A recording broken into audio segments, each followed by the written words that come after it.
নমস্কার, ভক্তি আলো ইউটিউব চ্যানেলে আপনাদের স্বাগত জানাই। শ্রীমদ্ভাগবত মহাপুরাণের প্রতিটি স্কন্ধের প্রতিটি অধ্যায়ের ধারাবাহিক পর্বগুলি শ্রবণ করার জন্য সবাইকে অনুরোধ জানাবো, এখনো চ্যানেলটি যারা সাবস্ক্রাইব করেননি ধারাবাহিকভাবে শ্রীমদ্ভাগবত মহাপুরাণের প্রতিটি পর্ব শ্রবণ করুন। আজকের পর্ব রাজা পরীক্ষিতকে শৃঙ্গী মুনির অভিশাপ। শ্রীমদ্ভাগবত মহাপুরাণের প্রথম স্কন্ধের অষ্টাদশ অধ্যায়। আসুন রাজা পরীক্ষিতকে শৃঙ্গী মুনির অভিশাপ এই পর্বটি আমরা শ্রবণ করি। সুত বললেন, অদ্ভুত কর্মা ভগবান শ্রীকৃষ্ণের কৃপায় রাজা পরীক্ষিত অশ্বত্থামার ব্রহ্মাস্ত্র দ্বারা দগ্ধ হয়েও মাতৃগর্ভে বিনষ্ট হন। ব্রহ্মশাপের ফলে তক্ষক যখন তাকে দংশন করতে এসেছিল তখনও তিনি মৃত্যুর ভয়ে ভীত হননি, কারণ তিনি ভগবান শ্রীকৃষ্ণের চরণে তার চিত্ত সমর্পণ করে রেখেছিলেন। তিনি সর্ববিষয়ে আসক্তি ত্যাগ করে গঙ্গা তীরে বসে ব্যাসনন্দন সুখদেবের উপদেশ মতো ভগবত তত্ত্ব সম্যক রূপে অবগত হয়ে নিজের দেহ ত্যাগ করেছিলেন। শ্রী গোবিন্দের লীলা কথায় যারা সর্বদা অনুরক্ত থেকে সেই কথামৃত পান করতে করতে তার পাদপদ্ম সর্বদাই চিন্তন করে, মৃত্যুকালেও তাদের কোনো মোহ থাকে না। অভিমন্যু নন্দন মহারাজ পরীক্ষিত যতদিন সম্রাট ছিলেন ততদিন পর্যন্ত কলিযুগ সর্বত্র প্রবেশ করলেও কোনো প্রভাব বিস্তার করতে পারেনি। যেদিন যে মুহূর্তে শ্রীকৃষ্ণ পৃথিবী ত্যাগ করেছেন সেই দিন সেই সময় থেকে পৃথিবীতে অধর্মের মূল কারণ কলি প্রবেশ করেছে। ভ্রমরের মতো সারগ্রাহী সম্রাট পরীক্ষিত কলিকে বিনাশ করেনি, কারণ কলিকালের এক মহৎ গুণ যে সংকল্প মাত্রেই সৎকর্মের ফললাভ হয়, কিন্তু পাপ কর্ম না করলে তা ফলদায়ী হয় না। শুধুমাত্র সংকল্পের দ্বারা পাপকর্ম ফলাদায়ী হয় না। এই কলি অবিবেকী লোকের ওপরেই বীরত্ব প্রকাশ করে, আর বিবেকী ধীর লোকেদের সে ভয় পায়। অবিবেকী মানুষদের বশীভূত করার জন্য সর্বদাই তৎপর থাকে। হে শৌনকাদি ঋষিগণ, ভগবান শ্রীকৃষ্ণের বিভিন্ন ঘটনা সম্বলিত মহারাজ পরীক্ষিতের পরম পবিত্র চরিত কথা বর্ণনা করলাম। আপনারা এই প্রশ্নই করেছিলেন। ভগবান শ্রীকৃষ্ণ কীর্তনযোগ্য বহুবিধ লীলা করেছেন, সেই জন্য তার গুণ ও লীলা সম্বন্ধেও যে সকল কথা আছে কল্যাণকামী মানুষের সেই সবই শ্রবণ এবং কীর্তন করা কর্তব্য। ঋষিগণ বললেন, হে সৌম্যসুত, আপনি দীর্ঘায়ু হোক, কারণ আমাদের মতো জীবের কাছে আপনি ভগবান শ্রীকৃষ্ণের অমৃতময়ী মোক্ষপ্রদ নির্মল কীর্তিকাহিনী পরিবেশন করেছেন।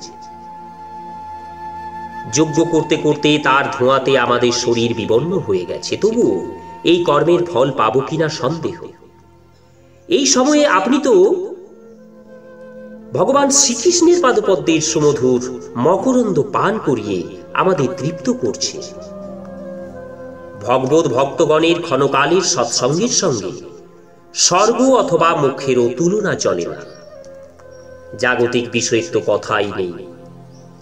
এমন কোন রসজ্ঞ ব্যক্তি আছে যে মহাপুরুষদের একমাত্র জীবন সর্বস্ব শ্রীকৃষ্ণের লীলা কথায় পরিতৃপ্ত হয়ে যাবে? সর্বপ্রকার প্রাকৃত গুণাতীত ভগবানের অচিন্ত অনন্ত কল্যাণময় গুণরাশির অন্ত তো শিব বিরিঞ্চি প্রমুখ পরম যোগীগণ খুঁজে পাননি।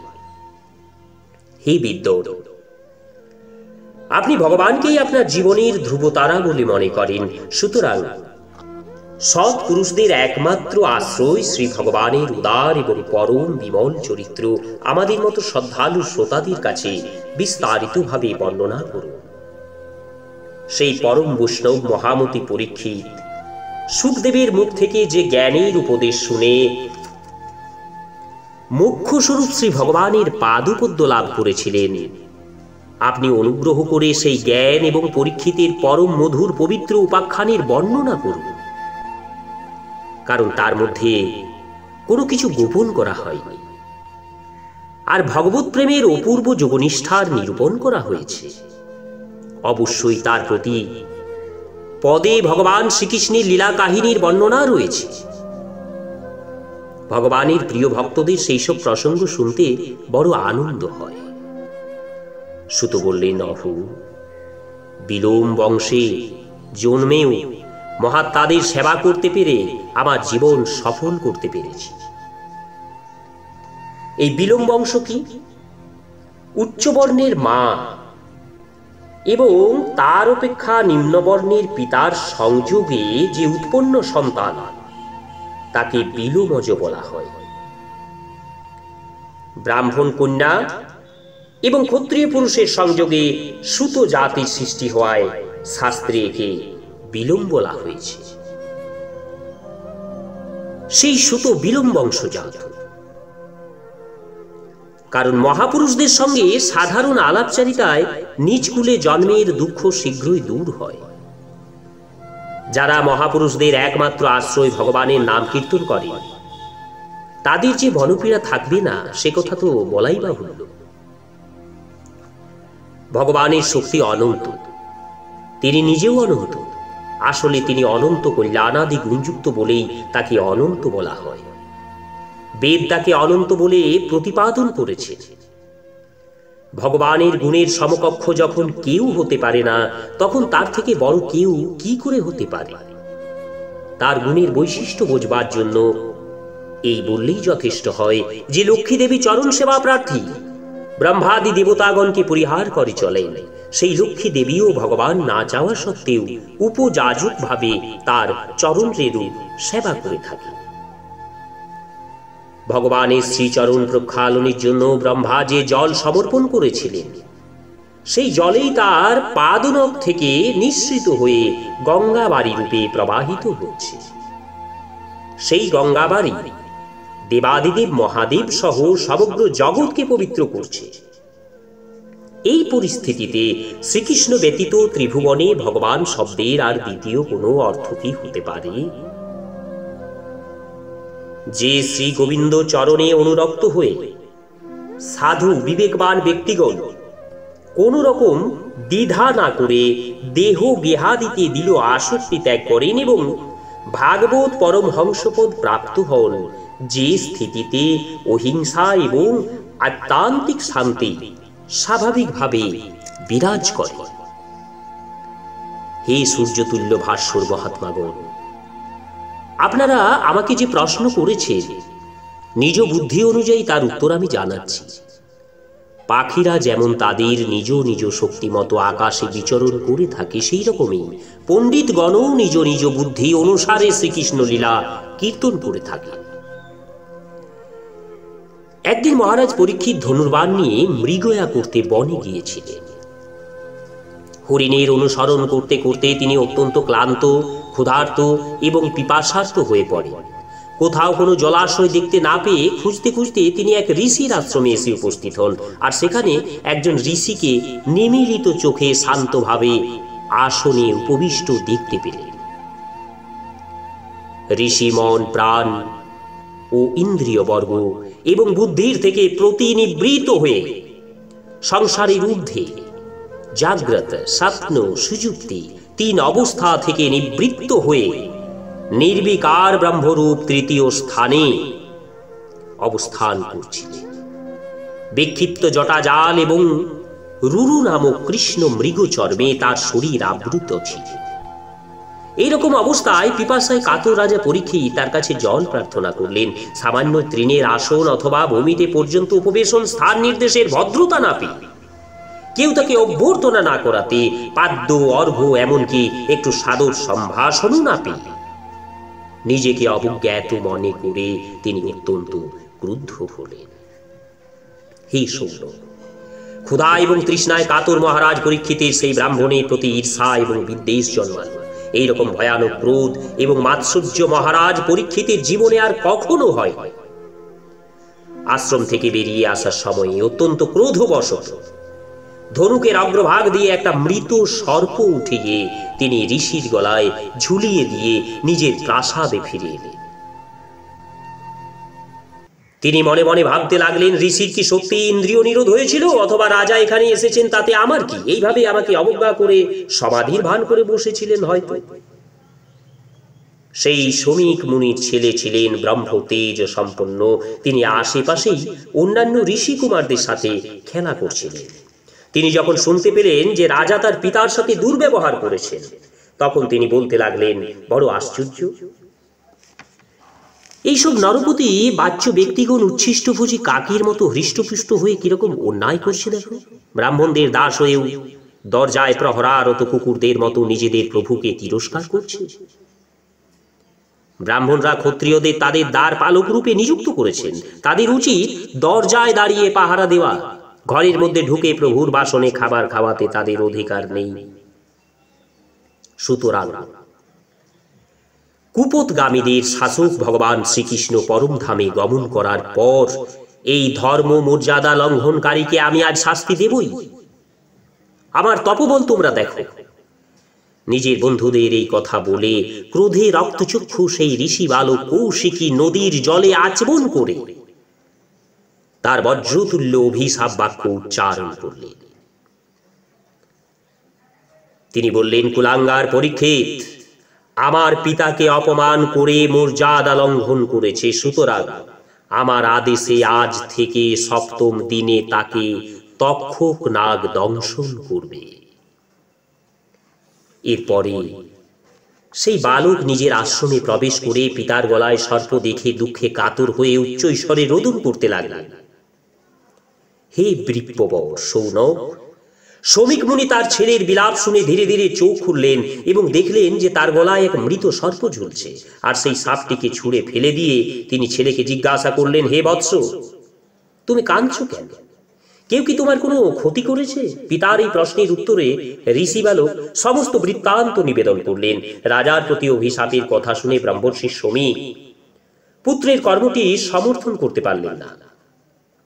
তার মতে পরীক্ষিতকে শাপ দেওয়া উচিত হয়নি।